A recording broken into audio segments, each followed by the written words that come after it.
Halo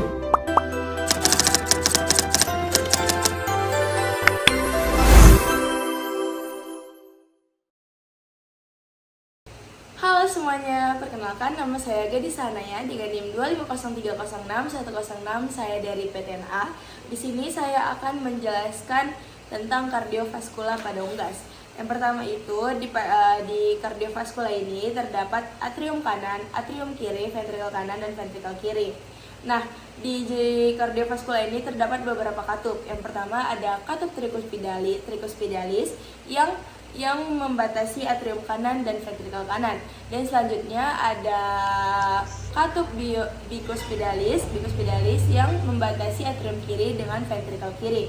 Selanjutnya ada katup pulmonalis yang terletak di antara ventrikel kanan dan arteri pulmonalis.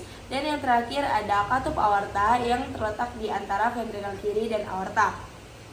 Nah, di jantung ini terdapat pembuluh darah utama. Yang pertama itu aorta. Aorta itu adalah arteri terbesar yang membawa seluruh darah kaya oksigen ke seluruh tubuh dari ventrikel kanan ke seluruh tubuh. Dan selanjutnya ada arteri pulmonalis yang membawa darah dari jantung ke paru-paru. Dan yang selanjutnya ada vena cava atau superior dan inferior yang membawa darah yang kekurangan oksigen dari seluruh tubuh ke atrium kanan. Selanjutnya saya akan menjelaskan tentang sistem peredaran darah kardiovaskular pada unggas. Nah, yang pertama saya akan menjelaskan pembuluh dan kapiler tubuh terlebih dahulu. Di sini ada kapiler daerah kepala, dada, dan tangan. Ini tuh tempat pertukaran zat oksigen, karbon dioksida, dan nutrisi pada jaringan tubuh bagian atas. Nah, selanjutnya kita ke arteri. Arteri ini berfungsi membawa darah kaya oksigen membawa darah kaya oksigen dari jantung ke seluruh tubuh. Selanjutnya kita ke arteriola. Arteriola ini merupakan cabang kecil dari arteri yang mengatur aliran darah menuju kapiler. Nah, selanjutnya ada kapiler darah perut dan kaki. Ini tuh tempat pertukaran zat seperti oksigen, nutrisi, dan sisa metabolisme pada jaringan tubuh bagian bawah. Nah, selanjutnya kita ke venula. Venula ini merupakan pembuluh kecil yang mengumpulkan darah dari kapiler menuju vena. Selanjutnya kita ke vena. Vena ini membawa darah kaya CO2 kembali ke jantung. Nah, selanjutnya saya akan menjelaskan pembuluh paru-paru atau peredaran kecil. Yang pertama itu dari arteri pulmonalis. Ini tuh berfungsi membawa darah kaya CO2 dari jantung ke paru-paru.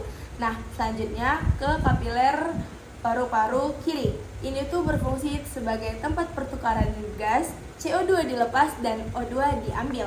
Nah, seterusnya kita masuk ke vena pulmonalis.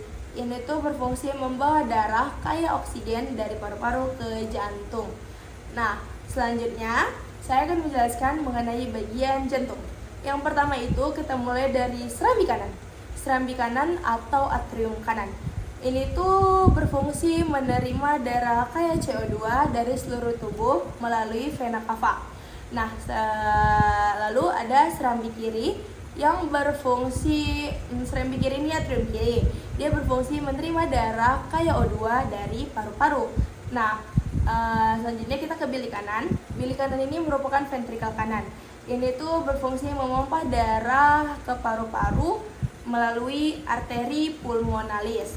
Dan yang terakhir ada bilik kiri atau ventrikel kiri yang berfungsi memompa darah kaya O2 ke seluruh tubuh melalui aorta atau arteri. Selanjutnya, dan yang terakhir ada pembuluh darah besar atau vena cava superior.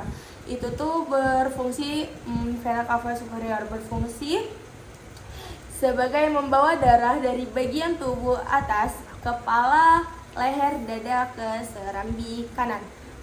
Dia itu vena cava tuh yang ini, vena cava superior membawa darah dari bagian tubuh atas ke serambi kanan. Nah, terima kasih. I just had to let you know you're